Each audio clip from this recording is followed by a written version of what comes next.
అది మీరు ఆయన అనుగ్రహించినట్లు మీరు వెళ్ళి ఫలించుటకును మీ ఫలము నిలిచి ఉండుటకును. ఆ మాట గట్టిగా చదవాలి. నేను మిమ్మల్ని ఏర్పరచుకొని నియమించి తిని. హల్లెలూయా, హల్లెలూయా. ఏర్పరచుకుంది ఎవరు? నేను ఏర్పరచుకుంది ఎవరు? దేని కోసం ఏర్పరచుకున్నాడు? హల్లెలూయా. స్తుతి మహిమ ఎల్లప్పుడూ దేవునికి ఇచ్చేదను. దేవుని స్తుతిస్తూ దేవుని ఆరాధించు, దేవుని వాక్యము ధ్యానించడానికేనా? దేవుడు నిన్ను ఏర్పరచుకొని దేవుడు నిన్ను నియమించుకున్నాడు అని అంటే, ప్రియమైన వారులారా, ఆయన ఎందుకోసం ఏర్పరచుకున్నాడు, నేను ఎందుకోసం ఏర్పాటు చేసుకున్నాడు, ఎందుకోసం దేవుడు నిన్ను పిలిచినాడు, ఆ గ్రహింపు నీకు ఉండాలా? హల్లెలూయా. Why God has chosen me, for this reason He has chosen me అనేటువంటి అవగాహన ఎంతమందికి ఉన్నది ఇక్కడ? ఉన్నదా ప్రియమైన వారులేనా? దేవుడు నన్ను ఎందుకోసం ఏర్పాటు చేసుకున్నాడనే అవగాహన మీకు ఉన్నదా? ఏర్పరచుకొని ఇందు నిమిత్తము నియమించి తిని. హల్లెలూయా, హల్లెలూయా. ఎందుకోసం దేవుడు నిన్ను నియమించినాడు? ఈ మందిరములో, ఈ లోకములో దేవుడు ఎందుకోసం నియమించినాడు అనే విషయము తెలుసుకోవాలని ఉన్నదా అందరికీ? Why God has chosen me? क्यों प्रभु जी मेरे को चुने हुए इस दुनिया में मालूम करने के लिए, जानने के लिए आपको आशा है क्या? ఎవరికైనా ఆశ ఉన్నదా? దేవుడు నన్ను ఎందుకోసం ఏర్పాటు చేసుకున్నాడు అనే విషయం తెలుసుకోవాలంటే, ప్రియమైన వారులారా, చాలా ప్రాముఖ్యమైన విషయం. దేవుని దగ్గరికి వెళ్ళి నిలబడినప్పుడు, దేవుని దగ్గర ఎంతమందికి వెళ్ళి నిలబడతారు? ఇక్కడ కళ్ళు మూసిన తర్వాత దేవుని దగ్గరికి వెళ్ళి ఎంతమంది నిలబడతారు? ఉన్నదా భరోసా? నమ్మకం ఉందామా? ఉన్నదా? రక్షించబడిన బిడ్డ నేను, దేవుణ్ణి నమ్ముకొనున్నాను, రక్షణ పొందినటువంటి బిడ్డనే ఉన్నాను. నేను ఇక్కడ కన్ను మూస్తే పరలోక రాజ్యంలో కన్ను తెరుస్తాను అనేటువంటి నిరీక్షణ, నమ్మకము, నిర్ధారణ ఉన్నదా లేదా? మరీ జ్ఞాపకం చేస్తున్నాను నేను. నిరాధన ఏమంటుంది? ఈ యొక్క కాన్ఫిడెన్స్, ఈ యొక్క విశ్వాసం, ఈ యొక్క నమ్మకము ఉన్నటువంటి వాళ్ళు, ప్రియమైన వారులారా,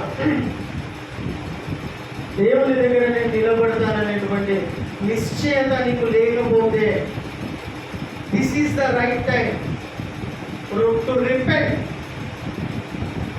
ఈ సరైన సమయం ప్రియమైన వారులారా దేవుడు నీకు ఇస్తున్నది.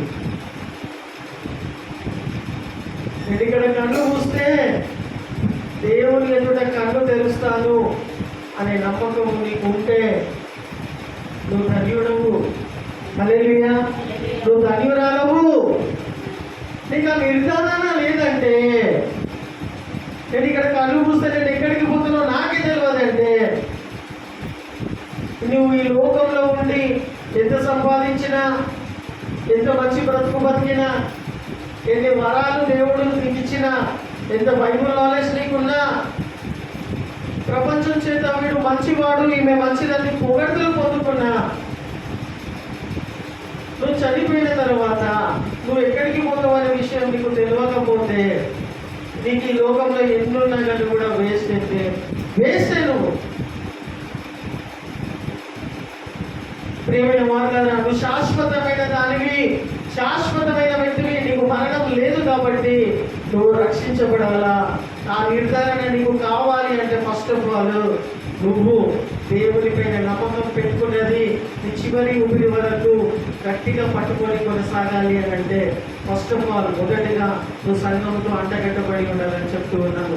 వాక్యంను బట్టి దేవుని ఎదుట మనము నిలబడినప్పుడు, ప్రియమైన వాళ్ళారా, దేవుడు ఈ భూమి మీద నేను ఇందు నిమిత్తం నిర్ణయించుకున్నాను, ఇందుకోసం నేను ఏర్పాటు చేసుకున్నాను, కానీ నువ్వు ఏమో పనులు చేస్తున్నావు, నువ్వెవరో నాకు తెలియదు అంటే, ఈ భూమి మీద ఉండి నువ్వు ఎన్ని పనులు చేసినా వేస్తే, నేను వేస్తే.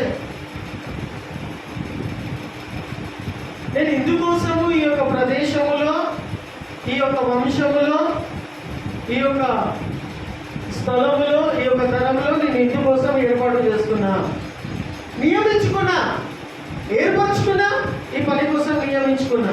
కానీ నువ్వు ఆ పనిలో లేవు, ఇంకేదో పని చేస్తున్నావు. ఆజ్ఞ అతిక్రమమే. దేవుడు చెప్పిన పని నువ్వు చేయకుండా ఇంకేదో దేవుడి కోసం చేస్తానంటే అది పాపమే. అవునా కదా? ప్రియమైన వాళ్ళారా, ఏం చెప్పాలని పాయింట్అవుట్ చేస్తున్నా అంటే, దేవుడు నిన్ను ఏర్పరచుకున్నాడు. ఎందుకోసం ఏర్పరచుకున్నారనే విషయము నీకు కరెక్ట్గా అవగాహన రావాలంటే you must be attached with the church. నువ్వు సంఘానికి అంటుకట్టబడినప్పుడే నిన్ను దేవుడు ఎందుకోసం ఏర్పాటు చేసుకున్నాడు అనేది నిర్ధారణలోకి వస్తుంది. హల్లెలూయా, హల్లెలూయా. ఎందుకు ఇంతగా అరుచుకుంటే చెప్తున్నానంటే, వేరే మార్గం లేదు. వేరే సొంత భక్తి కానీ సొంత జ్ఞానము ద్వారా నువ్వు ఇందుకోసము నియమించబడ్డాను అనేటువంటి నిర్ధారణ లేనే లేదు. ఉన్నది అంటే నాకు బైబిల్లో వచనాలలో నాకు చూపించండి. ఇందుకోసము నేను చేయబడ్డాను, నియమించబడ్డాను, ఏర్పరచబడ్డాను, నా ఫలమును నిలిచి ఫలించాలి అని అంటే I must be attached to the church which God has given to me. Hallelujah. దేవుడు నాకు ఏదైతే మందిరంలో ఏర్పరచుకున్నాడో దాన్ని నువ్వు కొనసాగిస్తూ ఉన్నప్పుడు ఇందుకోసము, ఈ పని కోసము దేవుడు నన్ను ఏర్పాటు చేసుకున్నాడని నిర్ధారణలోనికి వస్తావు. స్వరక్తం ఇచ్చి సంపాదించిన సంఘాన్ని నువ్వు నిర్లక్ష్యం చేసి బయట ఉండి, ఇండ్లలో ఉండి, ఎక్కడెక్కడో తిరుగుకుంటూ ఏమేమో దైవ భక్తులు చేస్తూ ఉన్నట్టయితే, స్వరక్తం ఇచ్చి సంపాదించిన సంఘాన్ని నువ్వు నిర్లక్ష్యం చేసి ఎందుకోసమో దేవుడు నన్ను ఏర్పాటు చేసుకున్నాడు అనే విషయమే నీకు నిర్ధారణ. రక్షణ పొంది ఇన్ని సంవత్సరాలైనా, నువ్వు నేను రక్షణ పొంది ఎన్ని సంవత్సరాలైనా ఎందుకోసము దేవుడు నన్ను ఏర్పాటు చేసుకున్నాడు అనే విషయమే నీకు తెలియకపోతే, నీ భక్తి దేనికోసము, నీ యొక్క ఆచరణ దేనికోసము, నీ యొక్క జ్ఞానము దేనికోసము, ఇంకేం చేయడానికి? దేవుని ఏర్పాటులో నేను ఉన్నాను అనేటువంటి నిర్ధారణ నీకు లేకపోతే నీ దైవభక్తి ఎందుకోసమైనా?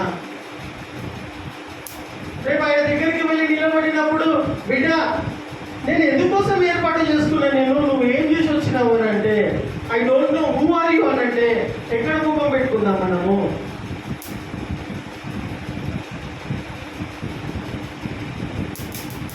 ప్రియమైన వారులారా, దేవుని యొక్క వాక్యంలో ఎంత శక్తి ఉన్నదంటే, అది ఎంత వేస్ట్ కాడు మాట్లాడినా కానీ, ఎంత వేస్ట్ కాడు ఆ మాట తన నోట్ల నుండి రిలీజ్ చేసిన ఆ వాక్కులో శక్తి ఉన్నది కాబట్టి ఆ వాక్కు ఆ పని చేసుకొని వచ్చేస్తుంది. నీకు ఉపదనం, నాకు ఉపదనం కాదు. నేను దేవుని వాక్యం పలకడం వల్ల అద్భుతాలు జరిగినాయి అంటే నీకు ఉపదనం కాదు, దేవుని వాక్యంలో ఉన్న శక్తి అది ఎంత వేస్ట్ కాడు మాట్లాడినా పని చేసుకొని వస్తుంది. అబ్బా నేను మాట్లాడడం వల్ల దేవుని కార్యం జరుగుతుంది కదా, నేను దేవుని ఏర్పాటులో ఉన్నానని భ్రమపడకు. గాడితోటి కూడా ఆయన పని చేయించుకుంటాడు.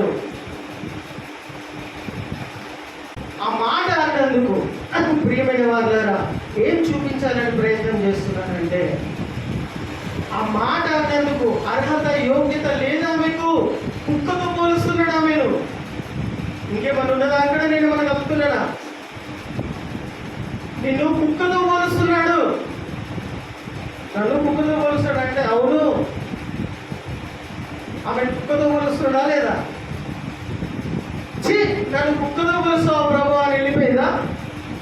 నాకు ఇల్లు ఉన్నది, అది ఉన్నది, ఇది ఉన్నది, నీ దగ్గరికి ఎందుకు రావాలా? నన్ను కుక్కతో పోలుస్తావు. హెల్ప్ చేయి ప్రభువా, స్వస్థపరచు ప్రభు అంటే కుక్క అంటావా నన్ను అనేటువంటి వాళ్ళు ఉన్నారా లేదా? ఉన్నారా లేదా? నేనేంది, నా లెవెల్ ఏంది, నా ఖాందాన్ ఏంది, నేను ఎక్కడికి వచ్చినా నన్ను కుక్కతో పోలుస్తామని అంటే ఆమె ఏమన్నది? ఆమెకు అవసరం అక్కడ నా బిడ్డ బతకడము అవసరము. అవును ప్రభువా, యజమానులు టేబుల్ మీద కూర్చొని రొట్టెలు తింటుండే రొట్టె ముక్కలు కింద పడతాయి కదా ప్రభువా, ఎంగిల్ మెతుకులు కింద పడతాయి ప్రభువా, మేము కుక్కలమే ప్రభువా అంటుంది. ఆ మెతుకులు ఈ ప్రభువా అంటుంది, ఆ ఎంగిల్ మెతుకులు ఈ ప్రభువా మేము బతుకుతాం అంటుంది. హల్లెలూయా, హల్లెలూయా. ఆ ఎంగిల్ మెతుకులతో సమానం ప్రభువా, కుక్కల ఇవ్వండి ప్రభు, that is enough for us, అది మాకు చాలు ప్రభు అంటుంది. అన్నప్పుడు యేసు ప్రభు ఏమంటుండు? హల్లెలూయా. అందుకు యేసు, అమ్మా హల్లెలూయా, నీ విశ్వాసము గొప్పది, నువ్వు కోరినట్లే. హల్లెలూయా. నువ్వు కోరినట్లే. ఆమెకు అర్హత లేదు, నీకు అర్హత లేదు, యోగ్యత లేదు, అయినా కానీ కూడా నమ్మడం వలన నీ విశ్వాసమే నిన్ను స్వస్థపరచును, నీ విశ్వాసమే నిన్ను బాగు చేయును. నీ విశ్వాసము, నువ్వు ఎంతగా నమ్ముతున్నావు అనే దాన్ని బట్టి నువ్వు బాగు చేయబడతావు. హల్లెలూయా. నువ్వు ఎటువంటి పరిస్థితుల్లో నుండు, నేను ఎటువంటి పరిస్థితుల్లో నుండు, నువ్వు ఎట్లా నమ్ముతావో దేవుడు నీ పట్ల అట్లనే చేయడానికి అదే దేవుడు కోరుకుంటున్నాడు. ఫస్ట్ ఆఫ్ ఆల్ నీ ఐసియత్ ఏంటిదో నీకు తెలిసి ఉండాలా, నువ్వు గుణం ఎట్లున్నా నీకు తెలిసి ఉండాలా, నువ్వు ఎటువంటి దానివై ఉన్నావు, నువ్వు ఎటువంటి వాడివై ఉండి నీకు తెలిసి ఉండాలా. అప్పుడు దేవుని పాదాల దగ్గరికి వెళ్ళి నీ విశ్వాసము చొప్పున నేను ఇట్లుండి కూడా దేవుని అడిగితే, ప్రియమైన వారులారా, దేవుడు నాకు ఇస్తాడు అనేటువంటి నిర్ధారణ నీకు నాకు ఉన్నప్పుడు, ప్రియమైన వారులారా, దేవుని వాక్యం చెప్తూ ఉంది. ఎందుకు ఈ పాయింట్అవుట్ చేస్తున్నానంటే, ఇక్కడ ప్రియమైన వారులారా, నీ విశ్వాసము దేవుని పట్ల ఎట్లున్నదో ఒకసారి చెక్ చేసుకో. మనిషి జీవితము ఆవిరి లాంటిది. ఇప్పుడు కనిపిస్తున్నాం, నెక్స్ట్ సండే కనిపిస్తామో లేదో తెలియదు, వాక్యమే చెప్తుంది, నేను చెప్తలేను. ఆవిరి లాంటిది, ఇప్పుడు కనిపిస్తాము, రేపు కనిపించమని వాక్యం చెప్తుంది. రేపు ఏం సంభవిస్తుందో నీకు నాకు తెలియదని దేవుని వాక్యం చెప్తూ ఉన్నది. ఇప్పుడు వెళ్తూ వెళ్తూ ఉన్న పాటుగా, ప్రియమైన వాళ్ళారా, నా సంఘ సభ్యులకు ఒక విన్నపం చేస్తున్నా. హెచ్చరిక అంటే ఏందో మీరు తెలుసుకోవాలా, వార్నింగ్ అంటే ఏందో తెలుసుకోవాలా, శాపనార్థాలు అంటే ఏందో విలువ తెలుసుకోవాలా. ఒక వ్యక్తి ఏదో విషయంలో నేను హెచ్చరిస్తుండే అది శాపనార్థాలుగా తీసుకోవద్దు. అయినా ఆ వ్యక్తి శాపం పెడితే నడవదు, పనిచేయదు. హెచ్చరిక వేరే, శాపనార్థాలు వేరే. ఒకవేళ ఎవరైనా శాపనార్థాలు పెట్టినా అవి పనిచేస్తాయా? అతనికి మందుడు వాడు, నువ్వు నాశనం అవు పువ్వులు కాకాలంటే నువ్వు నాశనం అయిపోతావా? నేను అన్నంత మాత్రాన, లేదా ఇతరులు అన్నంత మాత్రాన నువ్వు నాశనం అయిపోతావా? లేదు, నువ్వు ఇట్లుంటే బ్రతుకు బాగుండదు, నీ బ్రతుకును బాగు చేసుకోవాలి హెచ్చరిస్తే, హెచ్చరికగా తీసుకొని జీవితాన్ని దిద్దుకుంటావా? లేకపోతే అది శాపనార్థం అనుకొని భ్రమలో బ్రతుకుతావా? ప్రియమైన వాళ్ళ ఏం పాయింట్అవుట్ చేయాలనుకుంటున్నానంటే, నువ్వు ఇక్కడ కళ్ళు మూస్తే దేవుని ఎదుట నిలబడినప్పుడు దేవుని కోసము నువ్వు ఏమైనా చేసినావు అని అంటే, ఫస్ట్ పాయింట్, మొదటి పాయింట్, నువ్వు రక్షణ పొందుకున్నావా లేదా నిర్ధారణ చేసుకో. ఒక వాక్యం చదవండి, 2 కొరింథియన్స్ 5వ అధ్యాయం 1వ అధ్యాయము 3వ వచనం చదవండి. 2 కొరింథియన్స్ 5వ అధ్యాయము 5వ వచనం ఇందాక మనం చదువుకున్నాం, చదవండి, గుర్తు చేస్తున్నాను.